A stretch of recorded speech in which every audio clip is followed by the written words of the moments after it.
Olá, ouvintes do canal Pod Inclusão. Nós estamos dando início a mais um episódio. Glória desenvolve um projeto muito relevante que se chama Clássicos Inclusivos e hoje nós vamos falar um pouco, sobre esse projeto para que nós e ouvintes saibamos um pouco como é que é feito esse trabalho.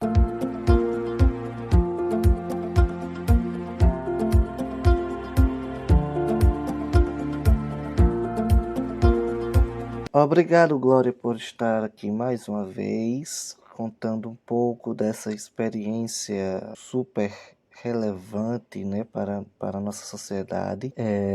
Glória, eu gostaria que você falasse um pouco de como surgiu, essa ideia, essa proposta e o que já se tem feito com esse projeto. Oi, Arthur. A ideia do projeto dos clássicos inclusivos surgiu da necessidade de ver o meu filho e todas as outras crianças com deficiência ou com alguma condição tida como fora dos padrões, entre aspas, pela sociedade, incluídas nos clássicos infantis. Quando o Gabriel era pequeno, que eu ia colocá-lo para dormir, que a gente sempre contava os clássicos infantis, né? Porque são as primeiras coisas que a gente apresenta ao nosso filho, aos nossos filhos. E depois do diagnóstico, eu comecei a perceber que os clássicos infantis, eles passam uma ideia de perfeição, entre aspas, que não existe. E a gente nunca via assim uma princesa com síndrome de Down, como já teve um clássico, uma Branca de Neve com nanismo, a Lenda do Vaqueiro, né, aquele Caicó que a gente já abordou e fez uma versão A Lenda do Vaqueiro Autista. Então, esse projeto começou a surgir no meu coração, a princípio um desejo de escrever livros, só que eu não sabia nem por onde começar. E ele ficou guardado, né? Eu digo que ele surgiu e ficou guardado no meu coração. Com o advento da pandemia, né, que foi uma época que mexeu com todas as pessoas, mexeu muito com o psicológico de todo mundo. Então, quando foi o ano passado, eu comecei a ter ideia de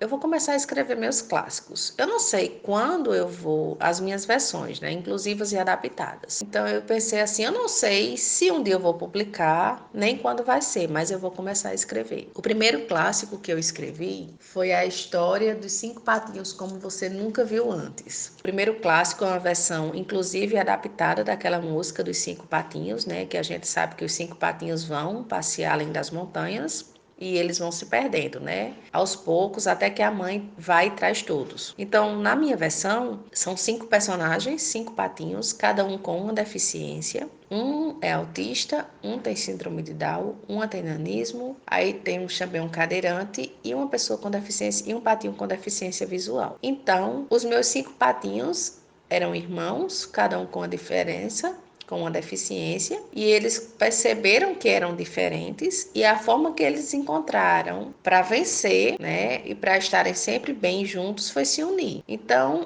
como eles eram muito unidos, quando eles iam além das montanhas, eles nunca se perdiam. E essa foi a moral da história, né, que a diferença une. E o fato deles nunca se perderem da mãe começou a chamar a atenção dos outros patos que também estavam na lagoa, que começaram a ver que ser diferente era normal e que era a diferença que unia. O segundo clássico, a gente falou sobre nanismo, que foi lançado no Dia Nacional da Conscientização do Nanismo, dia 25 de outubro. A gente fez uma versão inclusive adaptada da Branca de Neve, pois quem tem nanismo não gosta do termo anão. E na versão dos clássicos, a Morena Tropicana, que foi uma homenagem a uma menina aqui de Caicó, que ela tem nanismo e é morena. É a minha Morena Tropicana, né, que eu acho, o nome dela é Duda, ela é muito linda. E eu fiz a versão A Morena Tropicana e os 7 Amigos, onde a Morena Tropicana tinha nanismo, igual os 7 Amigos, e o Príncipe Encantado também tinha nanismo, e chega no final da história, no final da história, em um pônei branco. Essa história foi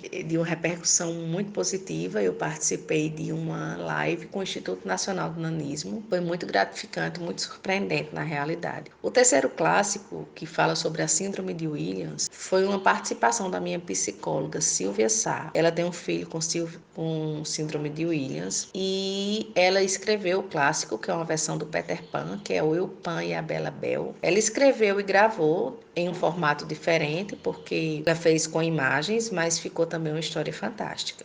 O quarto clássico foi sobre adoção, que foi o clássico de Natal, que trouxe como tema adoção, laço de alma. Foi o Natal dos clássicos inclusivos. E esse clássico foi em homenagem aos meus 2 filhos, que são filhos por adoção. E foi mostrado no Adoção Laço de Alma que na história mais linda do mundo houve adoção, porque São José foi pai adotivo de Jesus. Também foi um clássico muito bacana. O quinto clássico foi uma versão inclusiva e adaptada da Chapeuzinho Vermelho, que é a Chapeuzinho Azul, que ela é autista, e a gente colocou a questão do autismo em meninas, que é bem recorrente e pouco conhecida, pouco divulgada, pelo fato das meninas serem tão espertas, são tão inteligentes que elas na maioria das vezes camuflam os sinais do autismo, por não terem as estereotipias como os meninos, né? Algumas têm, mas a maioria não tem. Então elas passam até a infância como se não tivessem nenhum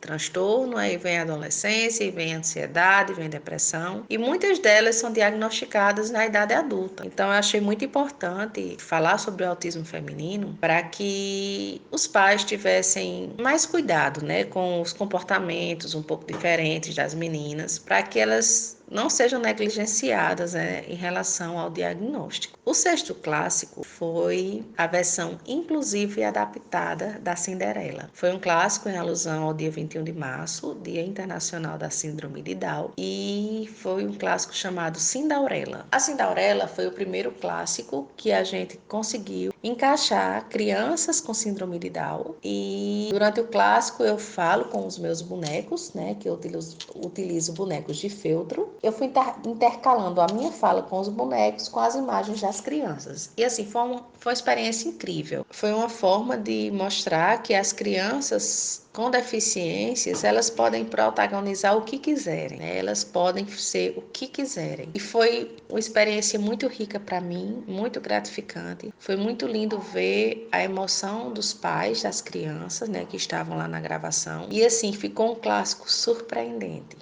O último clássico lançado, que foi agora em alusão ao dia 2 de abril, A Lenda do Vaqueiro Autista, que é uma versão inclusive adaptada da Lenda do Vaqueiro aqui de Caicó, teve também a participação de 2 crianças autistas e de uma avó de autista. Foi a avó homenageada, pois ela cria o seu neto autista. E as crianças foram o meu filho, José Gabriel, que ele é realmente o verdadeiro motivo desse projeto. E Ana Dulce, que é uma menina muito linda também, que foi a Maria. E a gente também teve a participação de auxiliadora, sendo Santana. Foi uma experiência muito emocionante. Gravar o clássico da Lenda do Vaqueiro, para mim, foi a gravação mais difícil até agora, porque eu me emocionava. Sempre que eu ia gravar, eu começava a chorar, porque eu sabia que era a história do meu filho, e por ele, aquele clássico e aquele projeto tinha sido criado. Glória, e depois de produzido e gravado, né, os clássicos, quais as ações que você desenvolve para que os clássicos cheguem até a sociedade? E que frutos que você já colheu com o projeto?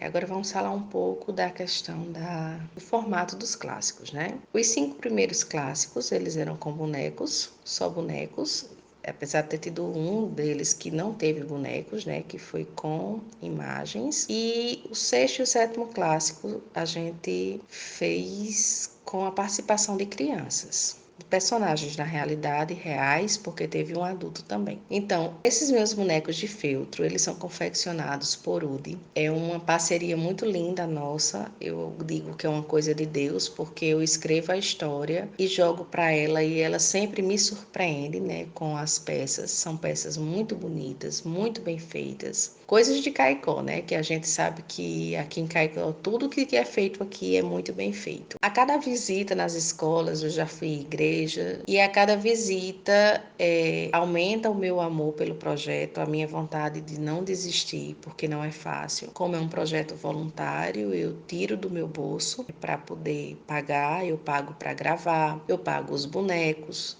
eu gasto com combustível para ir até as escolas, mas como o projeto está tomando uma proporção bem maior do que a gente imaginou, a gente já vai organizar um kit mídia, né, para conseguir alguns parceiros e essa semana eu tive o prazer de ganhar duas parceiras, que uma é psicopedagoga, que é Jéssica, e outra é nutricionista com especialidade em seletividade alimentar, que elas duas ofereceram em parceria projeto o tratamento da minha filha, que ela tem seletividade alimentar e tem alguns problemas de concentração e precisa de ser acompanhada. Eu fiquei muito grata e eu vi isso como uma resposta de Deus para que eu não desistisse do projeto. Então, eu acompanho, né, esse projeto de perto, sei o seu empenho e todo o seu amor depositado. Sabemos que esse projeto ele tem tomado realmente grandes proporções e a gente pode perceber isso principalmente com as redes sociais, né, como você mesmo já falou que tem uma conta no Instagram. Qualquer ouvinte pode acessar através do arroba Clássicos Inclusivos e no YouTube também da mesma forma, Clássicos Inclusivos, né?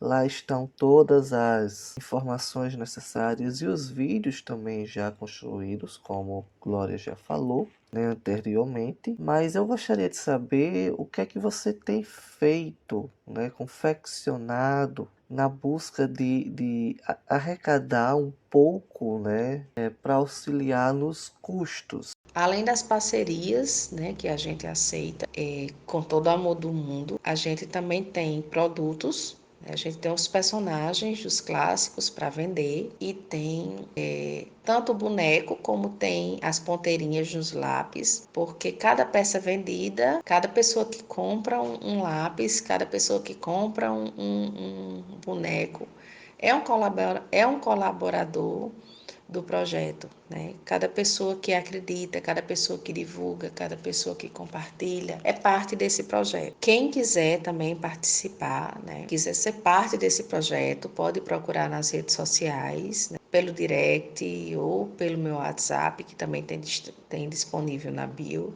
Então encerramos hoje mais um episódio, né, do Pod Inclusão. E eu faço aqui o meu agradecimento especial a você, Glória, pelo projeto desenvolvido, pela originalidade, que não é um projeto tão fácil, mas seus filhos são suas inspirações para que continue. E é muito importante que você dê continuidade a esse projeto tão rico e tão importante para nós. Quero lhe agradecer, Arthur, pela oportunidade de falar sobre o meu projeto. Nesse seu projeto tão significativo, lhe desejar muita sorte, que Deus lhe abençoe muito. E o que você precisar de mim, dos clássicos inclusivos, eu estarei sempre aqui.